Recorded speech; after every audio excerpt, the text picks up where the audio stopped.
നമസ്കാരം. ഏറെ നാളത്തെ തുടർ തോൽവികൾക്ക് ശേഷം കഴിഞ്ഞ ദിവസം സൺറൈസേഴ്സ് ഹൈദരാബാദിനെതിരെ ജയം സ്വന്തമാക്കിയിരിക്കുകയാണ് റോയൽ ചലഞ്ചേഴ്സ് ബാംഗ്ലൂർ.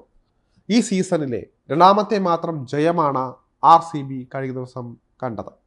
ജയിച്ചെങ്കിൽ RCB ഇപ്പോഴും പോയിന്റ് പട്ടികയിൽ അവസാന സ്ഥാനത്ത് തന്നെയാണ്.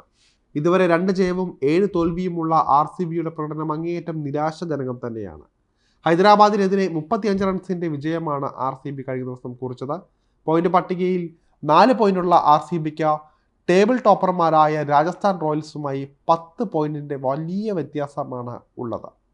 പ്ലേ ഓഫിൽ എത്താനുള്ള RCBയുടെ സാധ്യതകൾ മങ്ങിയതായി തന്നെ തോന്നുന്നുണ്ടെങ്കിലും അവരെ പൂർണ്ണമായും എഴുതി തള്ളാനാകില്ല എന്നാണ് ഈ നിമിഷം നമ്മൾ ചിന്തിക്കേണ്ടത്. പ്ലേ ഓഫ് പോരാട്ടം, അതായത് 2024 പ്ലേ ഓഫ് പോരാട്ടത്തിൽ പുറത്താകുന്നതിൻ്റെ വക്കിലാണെങ്കിലും ഇപ്പോഴും നേരിയ സാധ്യത RCB കാത്തു സൂക്ഷിക്കുന്നുണ്ട്.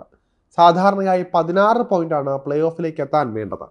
എങ്കിലും 14 പോയിന്റ് നേടിയാലും ചില അവസരങ്ങളിൽ ടീമുകൾ 4ാം സ്ഥാനക്കാരായി പ്ലേ ഓഫിൽ എത്താറുണ്ട്.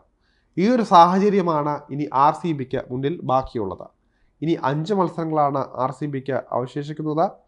ഇതിൽ എല്ലാ മത്സരങ്ങളിലും മികച്ച റൺ റേറ്റോടുകൂടി ജയിക്കുക എന്നതാണ് RCBക്ക് മുന്നിലുള്ള പ്രധാന കടമ്പ. നിലവിൽ 10ാം സ്ഥാനത്തുള്ള RCBയുടെ നെറ്റ് റൺ റേറ്റ് -0.721 ആണ്. 7ാം സ്ഥാനത്തുള്ള ഗുജറാത്ത് ടൈറ്റൻസ് -0.974 മാത്രമാണ് നെറ്റ് റൺ റേറ്റിൻ്റെ അടിസ്ഥാനത്തിൽ RCBക്ക് പിന്നിലുള്ളത്. അതുകൊണ്ട് തന്നെ ശേഷിക്കുന്ന 5 മത്സരങ്ങളും ജയിക്കുകയും എതിരാളികളെ ഗണ്യമായ മാർജിനുകളിൽ തോൽപ്പിക്കുകയും ചെയ്യുക എന്നത് മാത്രമാണ് RCBക്ക് ജയിക്കാൻ മുന്നിലുള്ള പോയിന്റ് വഴി. ഇതിനുശേഷം മാത്രമേ മറ്റ് ടീമുകളുടെ ജയപരാജയങ്ങളെക്കുറിച്ച് RCB ചിന്തിക്കേണ്ടതുള്ളൂ.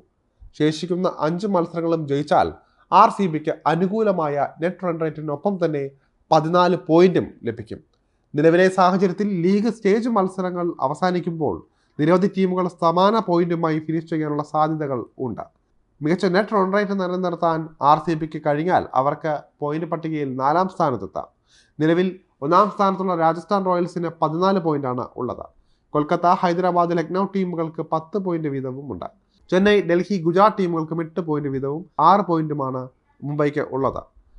9ാം സ്ഥാനത്തുള്ള പഞ്ചാബിനും 4 പോയിന്റാണ് ഉള്ളതെങ്കിലും RCBയേക്കാൾ ഭേദപ്പെട്ട നെറ്റ് റൺ റേറ്റ് അവർക്കാണ് ഉള്ളത്.